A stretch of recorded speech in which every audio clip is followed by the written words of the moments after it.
이제 날이 새면 한국 이야기로 지금 우리 18명의 학생들 또 부모님들 우리 전도사님 이렇게 해서 고국 방문을 하고 있습니다. 한 주간 동안 많은 곳을 방문하면서 저희들이 리서치하고 발제하고 이렇게 계속 아주 타이트한 스케줄을 가지고 우리 고국을 방문하면서 저희들이 많은 것을 배우게 될 것입니다. 또 내일부터는 우리가 전도를 위한 특별 기도회를 합니다. 오늘은 우리가 졸업 예배를 드립니다. 여러 가지 일들이 있는데 이런 모든 것들을 통해서 많은 열매가 맺혀질 줄 믿습니다. 창세기 26장에 보면 참 놀라운 삶의 비밀이 나옵니다. 가나안 땅에 큰 흉년이 들었어요. 너무 큰 흉년이 들었을 때에 누구도 씨를 뿌리면 그 씨앗이 날 것을 기대하지 않습니다. 뿌려봤자 다 타버리고 죽습니다. 대열판에 있는 양들도 소들도 목말라 먹을 것이 없어서 죽어가는 그때에 이삭은 하나님의 명령을 듣고 나가서 농사를 짓습니다. 농사를 짓다는 말은 그 흉년의 때에 씨를 뿌렸다는 거예요. 그런데 하나님께서 축복해 주시니까 그때 100배의 소득을 거뒀더라. 그래서 그가 계속해서 번창해서 큰 거부가 될 때까지 하나님이 축복하셨더라. 이렇게 말씀하고 있습니다. 여기에 삶의 비밀이 있습니다. 우리 환경을 탓하고 세상을 탓하는 사람들, 그런 사람들은 루저가 될 수밖에 없습니다. 그러나 환경이 아무리 어렵고 힘들어도 주의 말씀을 믿고 씨를 뿌리는 자는 크게 거둘 줄 믿습니다.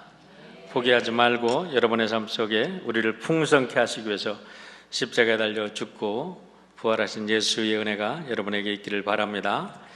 요한복음 10장 10절에 보면 도둑이 오는 것은 도둑질하고 죽이고 멸망시키려는 것뿐이요 내가 온 것은 양으로 생명을 얻게 하고 더 풍성히 얻게 하려는 것이라 라고 말씀합니다. 오늘 이 예배를 통해서 여러분 모두 하나님이 내려주시는 풍성한 은혜를 받고 여러분의 삶이 풍요해지시기를 축원합니다. 우리가 살아가는 이 세상에는 눈에 보이지 않지만 불변하는 법칙들이 있습니다. 만일 이 불변의 법칙과 원리들이 존재하지 않는다면 우리가 누리는 이 과학 문명 또 이 현대 사회는 우리가 꿈꾸지 못했을 것입니다.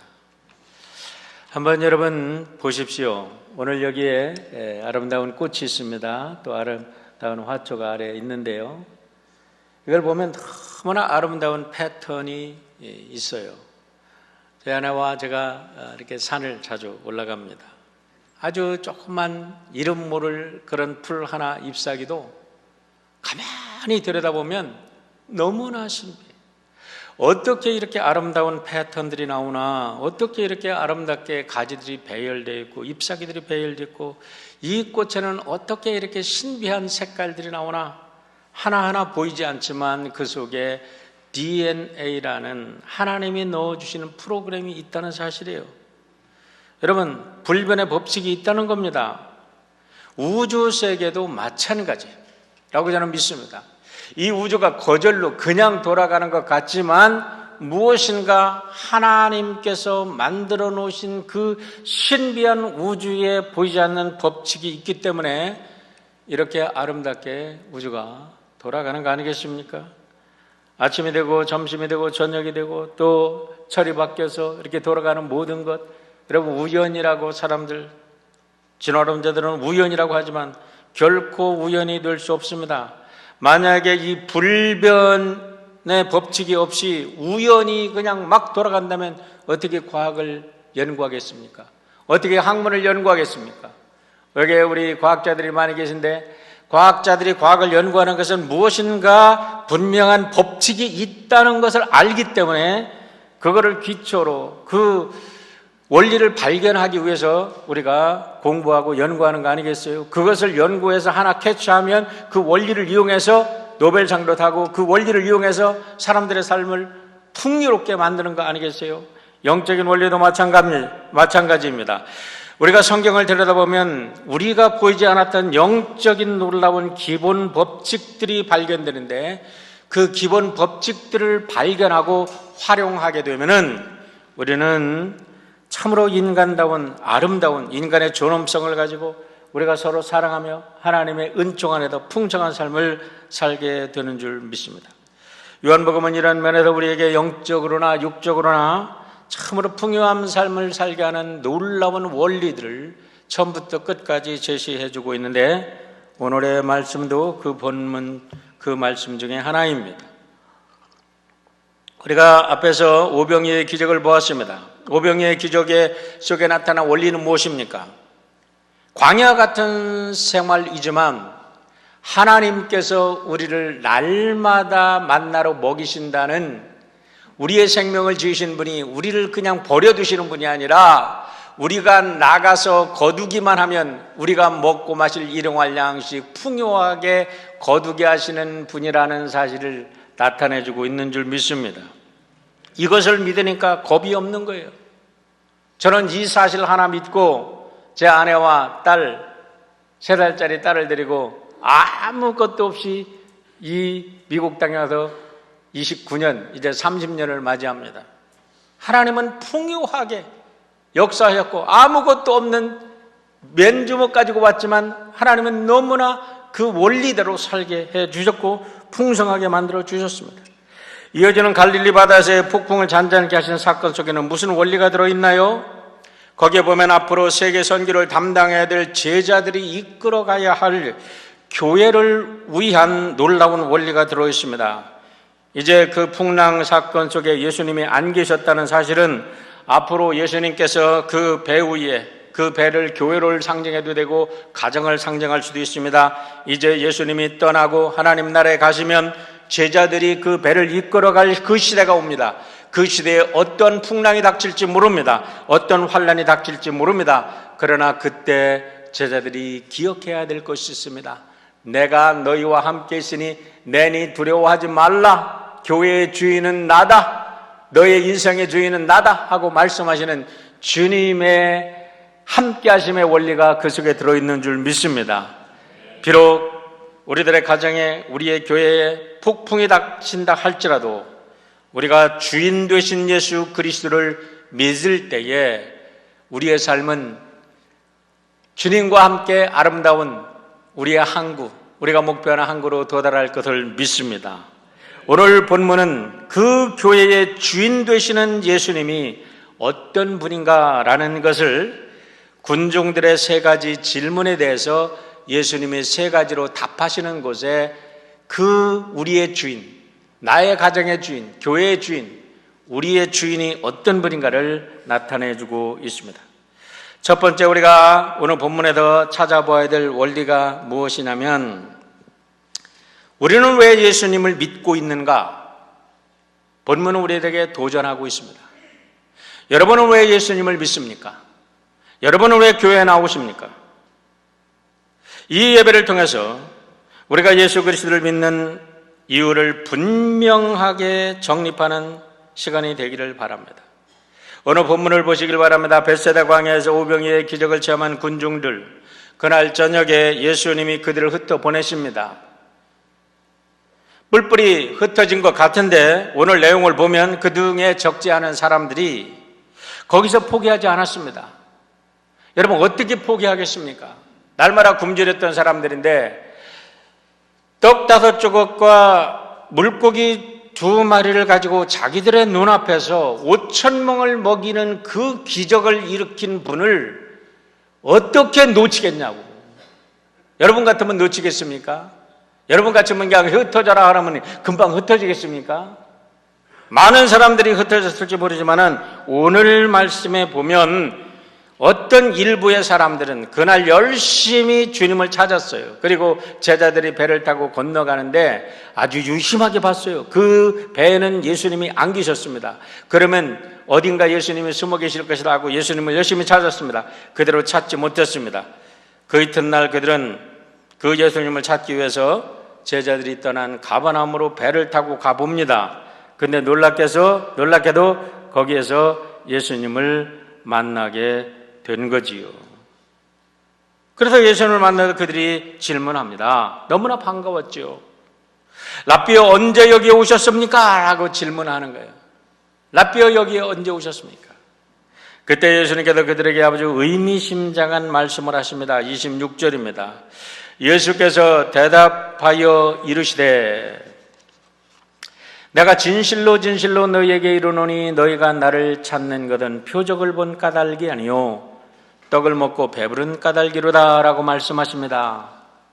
여러분, 우리가 풍요한 삶을 살려면 모든 사건, 모든 삶을 평범한 속에 좋은 질문을 던지는 사람이 될 줄 알아야 됩니다. 쉬운 일은 아니에요. 하나님이 지혜를 주셔야 돼요. 수많은 사람들이 사과나무에다 사과가 떨어지는 걸 보았습니다. 흔한 예지요. 사과뿐이겠어요? 낙엽도 떨어지고 손에 든 물건을 우리가 내려놓으면 다 떨어집니다. 우리는 그냥 떨어지는 줄 압니다. 모든 것이 다 그냥 떨어지는 거지. 당연한 거지. 그러나 왜 이 당연한 것이 왜 떨어지나를 물은 사람이 있잖아요. 뉴턴이라는 사람입니다. 결국 그가 발견한 게 뭐였어요? 만유인력이라는 거지요. 모든 행성들은 뭔가가 잡아다니는 힘이 있다는 거예요. 그래도 궤도를 돌고 있다. 이것이 발전해서 오늘 우주선을 띄우게 되고 우주정거장, 우주선을 띄워서 자기의 궤도를 돌게 하고 그 다음에 우주정거장을 만들고 그것을 통해서 모든 통신시설이 발전하고 우리가 사용하는 셀폰을 이용하고 모든 과학시설들이 그걸 기초로 만들어지고 그걸 기초로 활용되고 있지 않습니까? 영적인 법칙도 마찬가지입니다. 군중들의 질문과 예수님의 대답 속에도 우리는 놀라운 영적인 법칙을 발견하게 되는데 이 기본적인 법칙을 발견하게 될 때 만유인력의 법칙을 통해서 수많은 과학의 원리들이 응용되고 활용되듯이 예수 그리스도가 누군가를 분명하게 우리가 알게 되면 우리는 오병이어에 일으킨 기적을 일으킨 예수 그리스도 그분의 풍성함이 날마다 우리의 삶 속에도 함께 경험지지는 삶을 살게 될 줄 믿습니다. 분명히 알아야 될 것은 오병이어의 기적은 단순한 기적이 아니라 표적이라는 것입니다. 세메이온, 사인이라는 것입니다. 사인이 뭐냐? 단순한 그 기적 하나로 끝나는 게 아니라 그 기적 속에 특별한 의미가 들어있다는 거예요. 그 기적을 들여다보면 그 기적 속에 하나님의 능력이 나타나 있고 하나님의 뜻이 나타나 있고 하나님이 우리에게 무엇을 원하시는가 하는 하나님의 놀라운 그런 임재하심과 우리를 향한 하나님의 뜻이 거기에 나타나 있다는 것을 이야기를 하는 겁니다. 이런 영적 불변의 원리를 깨닫고 그 인생 위에 그 불변의 원리 위에 인생의 기초를 다지면 우리의 삶은 풍요롭게 되어 있습니다. 오늘 본문을 끝까지 읽어보면 오병이어의 사건과 광야에서 이스라엘 백성들이 출애굽하면서 40년 동안 먹은 만나와 자연스럽게 연결되고 있는 것을 보게 되는데 이 두 사건 속에는 공통점들이 들어있습니다. 둘 다 하나님이 만드신 떡을 광야에서 먹었다는 거예요. 사랑하는 성도 여러분, 우리가 어디에서 떡을 먹는다고요? 광야에서. 우리 현재인 토레이 신부님의 부인, 토리 신부님, 예수원, 황지 예수원, 제가 가끔 얘기를 하는데 그 사모님께서 현재인 제인 그레이 토레이 이렇게 말을 하는데 그분이 예수원 이야기를 썼어요. 예수원 이야기. 그 6.25 지나고 나서 우리 강원도 산골에다가 예수원을 짓는 그 과정이 너무나 힘들었어. 얼마나 힘들고 고통스러웠는지. 제가 대학교를 졸업하고 그 예수원을 방문했을 때 가보니까 너무나 아름다워. 이 산속에 어떻게 이렇게 아름다운 이렇게 리트리트 센터가 있나. 그리고 수많은 사람들이 거기 와서 이렇게 위로를 받고 또 특별히 그때 당시에는 한국에서 자살하는 사람들도 참 많았는데 그런 사람들 조건 없이 받아줍니다. 한 가지 딱 조건은 무조건 와서 아무 소리 묻지도 않아. 배경도 묻지 않아. 그 사람이 어떤 것도 묻지 않아. 그저 거기에 룰을 따라서 노동하고 자고 노동하고 또 예배드리고 그러면 되는 거예요. 그런데 그 과정에서 저절로 이루어진 게 아닌데 그 사모님께서 그 모든 과정을 통해서 이루어진 것을 쓰면서 하는 것이 뭐냐? 광야에 나가니까 하나님이 마련하신 식탁이 있더라라는 거예요. 하나님이 마련한 식탁은 광야에서 밖에는 맛볼 수 없다는 거죠. 광야 같은 삶. 오늘 오병이의 기적도 만나를 먹은 사건도 광야에서 하나님이 만들어주신 떡을 먹은 거예요. 여러분, 우리의 삶도 광야 같지만 결국 우리가 매일 먹고 마시는 빵 한 쪽이 하나님이 주시는 하나님의 떡임을 믿고 사시기를 축원합니다. 그럴 때에 우리의 삶이 감사로 이어지는 거예요. 두 번째는 이 두 사건 모두 단순한 기적이 아니라 사람은 떡으로만 사는 게 아니라 하나님의 입에서 나오는 말씀으로 사는 영적 원리를 가르쳐주고 있다는 사실입니다.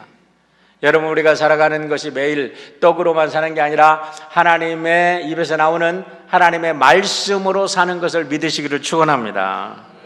세 번째는 하나님은 하나님의 백성들에게 생명의 떡을 내려주셔서 풍성한 삶을 살게 하기를 원하신다는 거예요. 아까도 말씀하지만 하나님께서는 우리에게 가난하고 지질이 못나고 날마다 눈물 흘리고 눈물 짜며 그렇게 살기를 원하시는 분이 아니에요.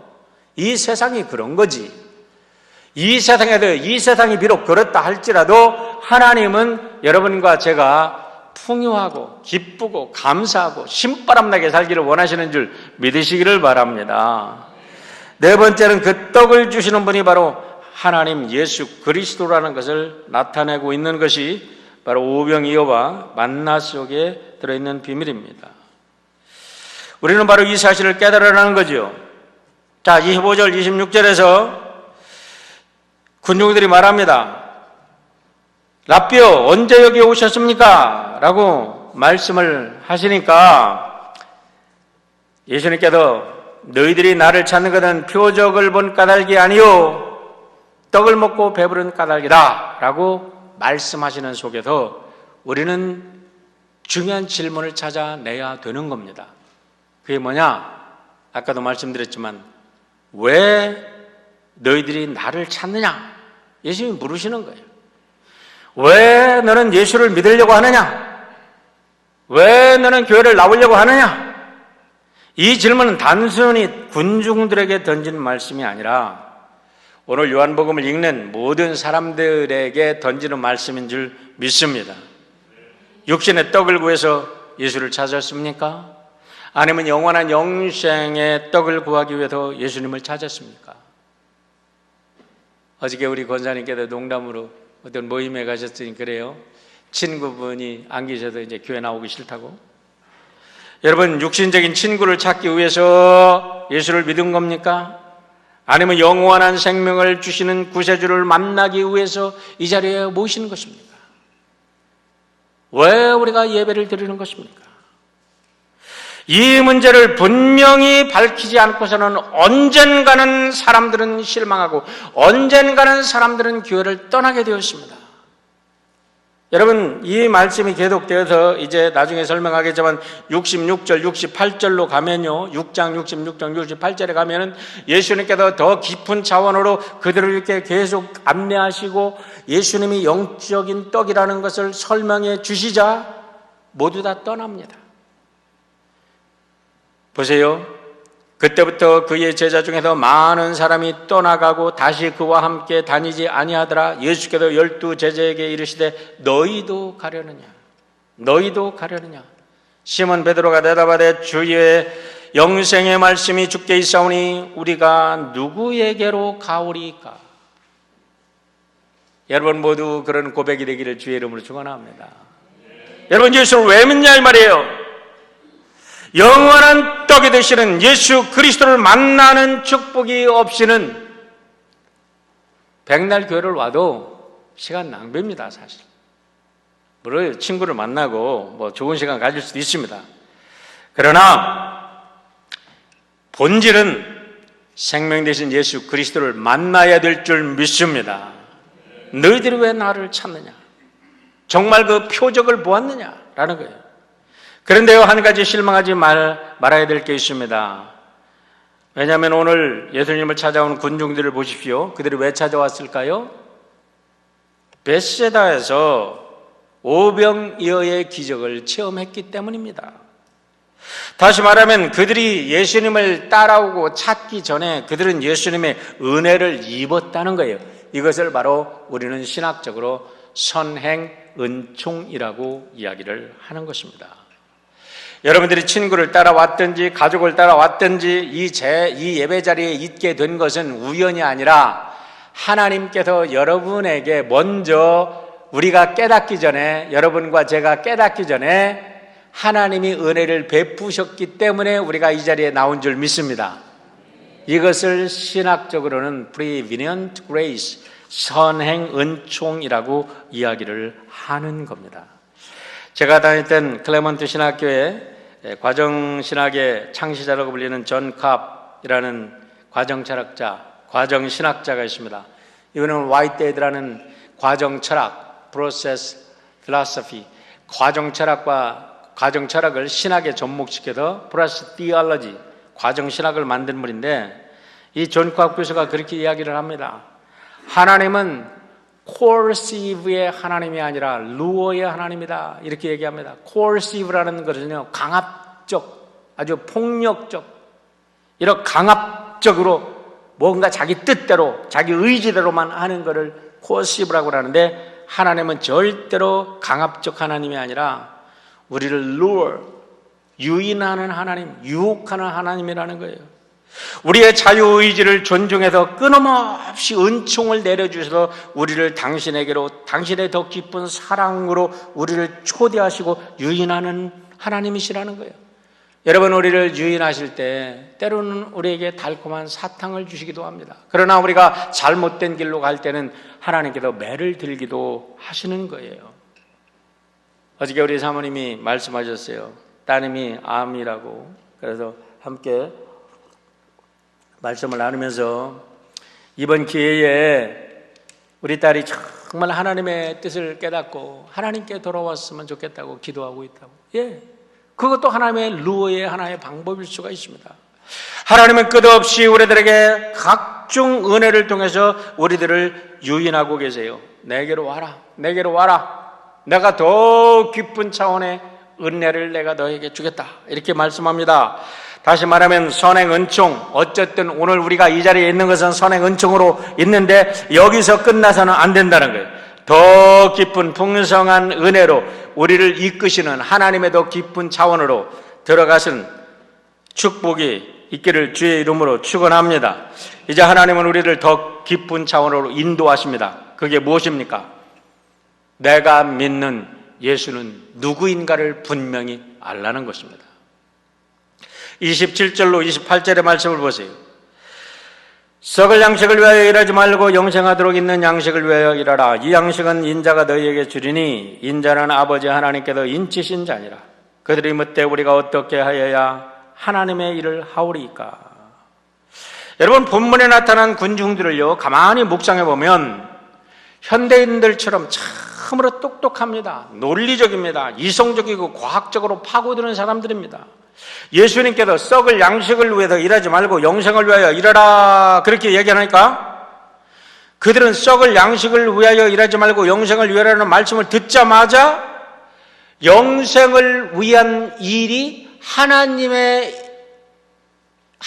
위한 일이라고 딱 알아들어. 여러분 같으면 어떻게 알아두셨겠어요? 어이구, 난 참 똑똑해, 이 사람들 보면. 이 말씀을 묵상하고 보니까, 이야, 대단한 사람들이구나, 굉장히 똑똑하구나. 나 같으면 엉뚱한 질문했을 텐데, 썩을 양식을 위해서 일하지 말고 영생을 위해 일하라고 그러니까 이 사람들이 바로 즉각적으로 질문하는 게 뭐냐면요, 28절입니다. 그들이 묻되 우리가 어떻게 하여야 하나님의 일을 하오리까? 영생을 위한 일이 뭐라고요? 하나님의 일이라는 거예요. 그러니까 예수님이 기분이 좋으셨어요. 논리적으로 잘 파고들고 예수님이 끌고 가려고 하는 그런 방향으로 이들이 질문을 톡톡톡 하니까 얼마나 좋으셔. 여러분, 애들 가르쳐 보세요. 아이고, 제가 고등학교 때 애들 가르쳐 봤는데 공부를 잘하는 아이들 교실에 가면 너무 재밌어. 뭐 가르칠 게 없어. 신바람 나. 재밌는 얘기 하다가 그냥 막 나오면 돼, 그냥. 그런데 이 멍청한 놈들을 가르치려고 막 진땀이 흘려요. 막 진땀 흘려. 아무리 가르치려고 그래도 안 돼. 막 진땀 흘려. 그런데 지금 이 민중들이 얼마나 잘 알아듣는지 몰라요. 질문합니다. 그러니까 예수님이 지체 없이 대답하십니다. 29절입니다. 예수께서 대답하시되 이르시되 하나님께서 보내신 이를 믿는 것이 하나님의 일이니라 하시니라. 할렐루야. 여러분, 여기서 선행 은총을 넘어서 하나님의 무한한 은혜의 세계로 들어가는 새로운 차원이 열리고 있음을 믿으시기를 바랍니다. 여러분, 하나님의 일이 뭡니까? 하나님의 일을 하시기를 원하십니까? 하시기 원하지 않으십니까? 그건 아무나 하면 안 되지. 하나님의 일을 하시기를 주의 이름으로 축원합니다. 근데 그 하나님의 일이 뭐냐 이거예요. 바로 예수님을 믿는 겁니다, 여러분. 302장 찬송에 보면은 내 주 하나님 넓고 큰 은혜. 왜 사람들이 날마다 얕은 물가에서 땅 짚고 헤엄치는 것에 만족합니까? 왜 깊은 물로 들어가지 못합니까? 왜 넓은 하나님의 은혜의 세계로 들어가지 못합니까? 믿지 못하기 때문에 그렇다는 거예요. 여러분, 바로 믿는 것이 신앙의 핵심입니다. 바로 믿으려면 우리가 이 질문을 바로 해야 돼요. 육가 원칙으로 한번 질문해 보시길 바랍니다. 육가 원칙이 뭡니까? 누가 언제 어디서 무엇을 어떻게 왜라고 우리가 질문을 해야 돼요. 자, 우리가 예수님을 왜 믿습니까? 누가? 하나님께서 언제? 영적인 아버지 시대에 내가 죄악 가운데 헤매고 있을 때 어디서? 압제와 폭력과 불의와 그 고통 속에서, 가난 속에서, 질병 속에서, 무지 속에서 내가 고통당하고 있을 때 무엇을? 예수 그리스도 당신의 독생자 아들을 어떻게 나에게 보내셔서 십자가에 달려 죽게 하시고 나의 죄를 용서하시고 나를 위해서 부활하시고 나를 위해서 승천하시고 나를 위해서 생명 주신 그분, 왜 나를 구원하시고 나를 풍성하게 살게 하기 위해서 그 예수 그리스도를 보내주셨다는 거예요. 그 예수님, 여러분 믿는 것, 그분을 믿는 것, 그 하나님이 하신 그 일을 믿는 것, 하나님이 하신 일보다 내가 하는 일이 더 클 수 없습니다. 아무리 내 일이 위대하다 할지라도 하나님이 하신 그 일을 믿는 것보다 더 큰 일이 없어요. 그래서 예수 그리스도를 바로 믿는 것이 하나님의 일인 줄 믿으시기를 주의 이름으로 축원합니다. 많은 사람들이 봉사를 못해요, 돈이 없어요, 시간이 없어요, 뭐가 없어요, 뭐가 없어서 못한다 그러는데 없는 것은 딱 하나, 믿음이 없는 거지. 믿음이 있어 보세요. 생명이 들어도 아깝지 않아요. 믿음이 있어 보세요. 죽음도 두렵지 않아요. 믿음이 있어 보세요. 여러분, 우리의 삶이 새로운 깊은 차원으로 날마다 생동하고 역동하는 능력의 삶으로 불가능이 없는 세상으로 나아가게 되는 줄 믿습니다. 여러분, 하나님의 아들이 동정녀 몸에서 탄생하신 그 사실을 믿습니까? 예수님이 빛으로 이 세상에 오신 사실을 믿습니까? 예수님께서 순환당하시고 십자가에 달리시고 죽으시고 부활하신 일이 나 자신을 위한 일이라고 믿으십니까? 오늘도 예수님은 살아계셔도 나를 위해서 기도하시고 성령과 함께 나와 동행하시는 사실을 믿으십니까? 이 사실을 믿는 것이 예수 믿는 거예요. 예수를 지적으로만 동의하는 게 아니라 이 사실을 내가 믿음으로 믿어질 때 성령이 내 안에 역사하시는 것이고, 이 믿어질 때 내 삶에 혁명이 일어나는 줄 믿습니다. 그래서 사탄이 제일 두려워하는 게 뭐냐? 믿는 사람이야. 예수를 못 믿게 방해하는 거예요. 예수를 믿기만 하면 자기가 상대할 수 없고, 사탄의 군대들이 와도 내가 르기온, 레기온이다 해도 예수의 이름으로 나가라 하면 사탄이 도망가니까 제일 무서운 거죠. 사랑하는 성도 여러분, 선행 은총의 차원에서 땅짓거 헤엄치지 말고 예수를 정말로 믿는 차원으로 들어가서 나의 주, 나의 하나님, 내 삶을 주관해 주소서, 내가 여기 있나다 나를 사용하소서 하고 주님께 여러분 모두를 드리는 축복의 차원으로 들어가시기를 주의 이름으로 축원합니다. 세 번째 만나의 비밀은 예수님에게 있다고 본문은 이야기를 합니다. 자, 예수님이 하나님의 보내신 일을 믿는 것이 하나님의 일이라고 대답하니까 군중들이 그 말씀도 금방 알아들어. 똑똑한 백성들이에요. 아주 머리가 비상합니다. 30절로 31절 말씀을 보세요. 그들이 묻되 그러면 우리가 보고 당신을 믿도록 행하시는 표적이 무엇이니까? 하시는 일이 무엇이니까? 기록된 바 하늘에서 그들에게 떡을 주어 먹게 하였다 함과 같이 우리 조상들은 광야에서 만나를 먹었나이다. 여러분, 여기까지는 잘 따라왔습니다. 자, 하나님의 일이 뭐냐? 하나님의 보내신 사람을 믿는 것이다. 보낸 일을 믿는 것이다. 그러니까 이 군중들이 알아들었어요.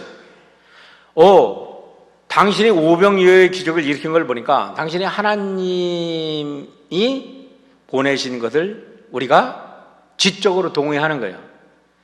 그러니까 이제 당신을 믿도록 하는 표적이 뭐냐? 표적을 하나 더 보여달라. 이렇게 얘기를 합니다. 표적을 금방 봤는데도 깨닫지 못하고 또 보여달라는 거예요.